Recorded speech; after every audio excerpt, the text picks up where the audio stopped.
Hello student, आज हम नया चैप्टर शुरू करेंगे बायोमॉलिक्यूल्स। बायोमॉलिक्यूल्स यानी कि जैव अणु। जैसा कि नाम से ही पता चल रहा है बायोमॉलिक्यूल। बायोमॉलिक्यूल यानी कि लिविंग बीइंग्स के अंदर प्रेजेंट जो भी मॉलिक्यूल्स होते हैं और उनकी फंक्शनिंग में उन्हें हेल्प करते हैं वो कहलाते हैं biomolecules. The molecules present in living system are known as biomolecules. अब बायोमॉलिक्यूल्स को हम दो कैटेगरी के अंदर डिवाइड कर सकते हैं। एक है हमारे ऑर्गेनिक यानी कार्बनिक पदार्थ जो कार्बन, हाइड्रोजन, ऑक्सीजन आदि से मिलकर बनते हैं, और दूसरे हैं हमारे अकार्बनिक यानी कि जो हमारे मिनरल्स होते हैं, वाटर है, आयंस हैं, ये सब हमारे अकार्बनिक। कार्बनिक की श्रेणी में आ जाते हैं हमारे प्रोटीन्स हैं, कार्बोहाइड्रेट्स हैं, लिपिड्स हैं और न्यूक्लिक एसिड है। और प्रोटीन मिलकर बनते हैं अमाइनो एसिड से, अमाइनो एसिड हैं, पॉलीसेक्राइड्स हैं, फैटी एसिड्स हैं। ये सब किसके अंदर आते हैं? ऑर्गेनिक कंपाउंड्स की कैटेगरी के अंदर। और अकार्बनिक के अंदर हमारा वाटर बॉडी के अंदर पाया जाने वाला, सबसे अधिक मात्रा में पाया जाने वाला बायोमॉलिक्यूल है। वाटर आ जाता है, आयंस हैं, मिनरल्स है, और इनमें सोडियम, पोटेशियम, कैल्शियम, मैग्नीशियम ये इम्पोर्टेंट है। अब हम बायोमॉलिक्यूल्स को एक दूसरी कैटेगरी के अंदर भी क्लासिफाई कर सकते हैं, जिसे हम कह सकते हैं बायो मैक्रोमॉलिक्यूल एंड माइक्रोमॉलिक्यूल। मैक्रो यानी ऐसे मॉलिक्यूल जो साइज में बड़े हैं, उन्हें हम एक अलग कैटेगरी यानी कि बायो मैक्रोमॉलिक्यूल की कैटेगरी में रख सकते हैं, और जिनका साइज छोटा होता है उन्हें हम रख सकते हैं बायो माइक्रोमॉलिक्यूल की कैटेगरी में। अब कैसे पता लगाया जाए कि कौन सा मैक्रोमॉलिक्यूल है और कौन सा माइक्रोमॉलिक्यूल है? तो इसके लिए हम कोई भी एक टिश्यू ले सकते हैं, plant tissue, animal tissue. For example हमने लिवर ले लिया,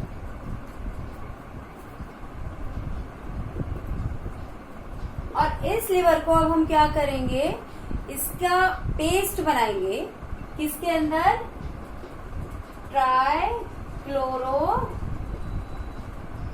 एसिटिक एसिड। हम ट्राई क्लोरो एसिटिक एसिड लेंगे और ट्राई क्लोरो एसिटिक एसिड के साथ इसको पीसेंगे और इसका पेस्ट बनाएंगे।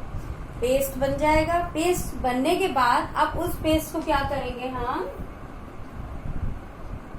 छानेंगे।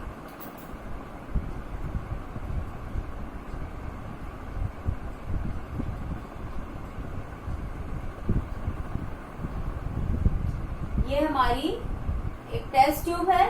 टेस्ट ट्यूब के अंदर हमने एक फनल लगा दी।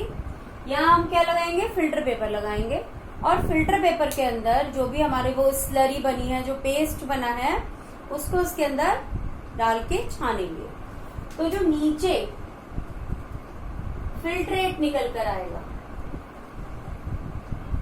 ये कहा जाएगा एसिड सॉल्यूबल। और जो ऊपर हमारा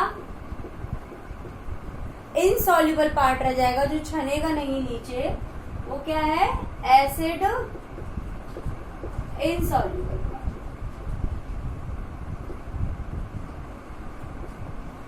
जो फिल्ट्रेट है यानी जो नीचे छनकर आया है हमारी टेस्ट ट्यूब के अंदर, यानी एसिड सॉल्यूबल पार्ट, उसके अंदर जो मॉलिक्यूल्स होते हैं वो होते हैं माइक्रोमॉलिक्यूल्स। और जो हमारा ऊपर वाला जो फिल्टर पेपर के ऊपर जो मटेरियल रह गया है वो हमारा एसिड इनसॉल्यूबल है, और उसके अंदर जो मॉलिक्यूल होंगे वो होंगे मैक्रोमॉलिक्यूल, बड़े मॉलिक्यूल जो छन नहीं पाए।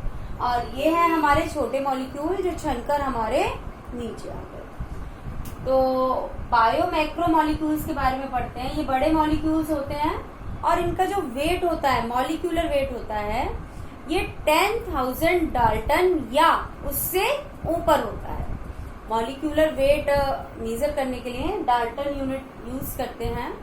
तो मैक्रोमॉलिक्यूल्स का वेट 10,000 डाल्टन या उससे ऊपर होता है, और माइक्रोमॉलिक्यूल्स का वेट 1000 से नीचे नीचे होता है, 1000 डाल्टन से नीचे होता है।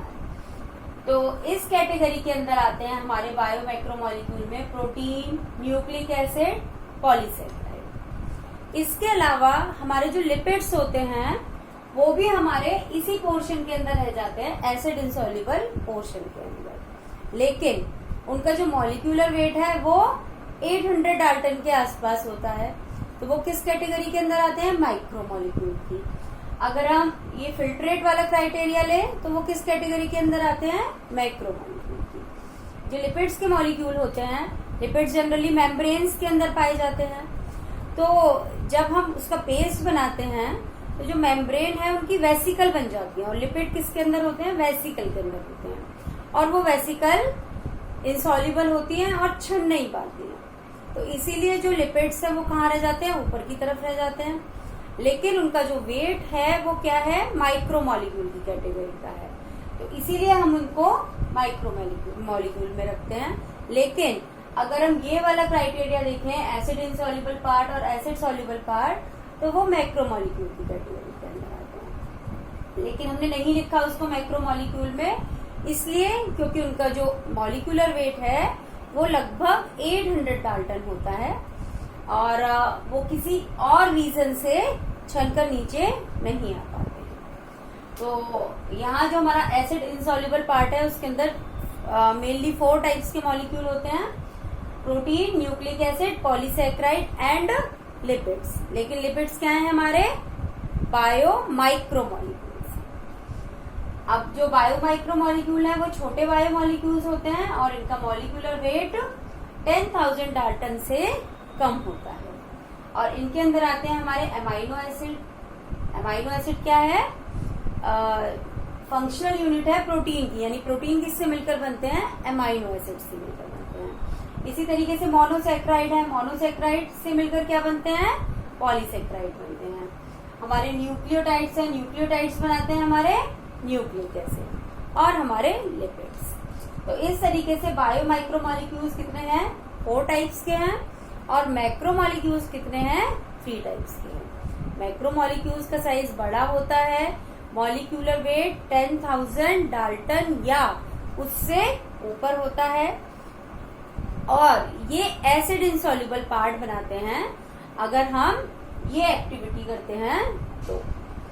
और बायो माइक्रोमोलिक्यूल का जो मॉलिक्यूलर वेट है वो 18 से लेकर 800 डाल्टन के बीच में होता है, यानी हम कह सकते हैं कि 1000 से नीचे नीचे होता है। और ये 4 टाइप्स के होते हैं हमारे।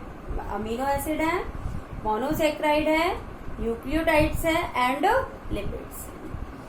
इसके अलावा हम इन्हें ऑर्गेनिक और इनऑर्गेनिक की कैटेगरी के अंदर भी डिवाइड कर सकते हैं। ऑर्गेनिक के अंदर ये सारे माइक्रो और मैक्रोमोलिक्यूल्स आ जाते हैं, और इनऑर्गेनिक के अंदर हमारे वाटर, आयंस और मिनरल्स आ जाते हैं।